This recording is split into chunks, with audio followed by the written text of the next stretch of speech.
Hello, welcome back. Listen closely, repeat after me, and let's master the native sound simplifications that give you instant authority. Let's jump in. In British English, the word garage is pronounced as garage or garage. The stress is on the first syllable, so let's say it together. Garage. Moving on to our next word. Advertisement. In British English, advertisement.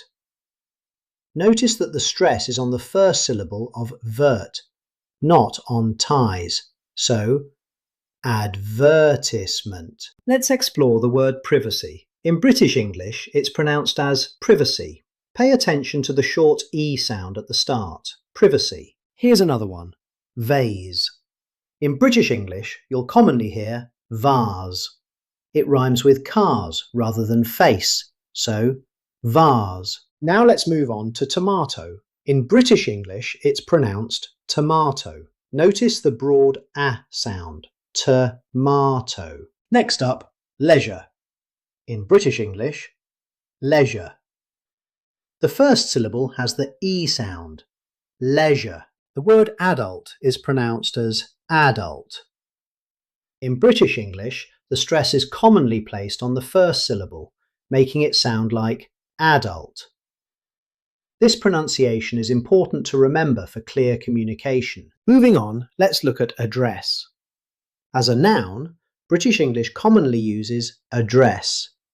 The stress falls on the second syllable, address. Mobile.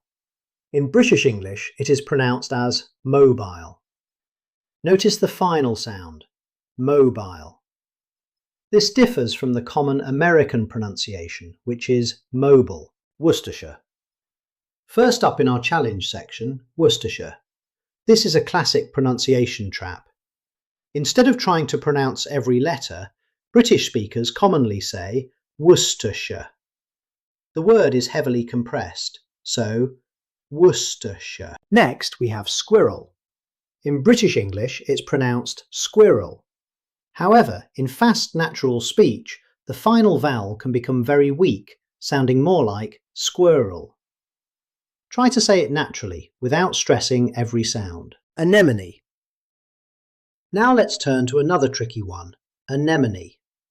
In British English, anemone.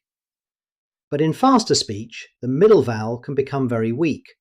Anemone. Onomatopoeia. It may seem intimidating at first, but breaking it down makes it simpler. The correct pronunciation is onomatopoeia. Notice that the strongest stress is on P. So let's say it together. Onomatopoeia.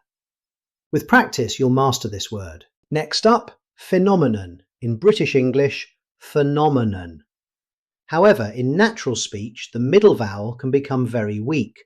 Phenomenon. Here's another famous pronunciation trap. Choir. Don't pronounce the CH as you would in chair. Instead, pronounce it choir. It has two syllables in careful British pronunciation. So, remember, choir. Now let's look at iron. In British English, iron. The R is not pronounced because it comes before a consonant sound. So, iron. Next we have the term lieutenant. In British English, it's pronounced as lieutenant. Yes, that's lef, not lu. So remember, it's lieutenant. And finally, our last challenge word, rurality. In British English, rurality. But in natural speech, the middle vowel may become very weak. Rurality. So try it again.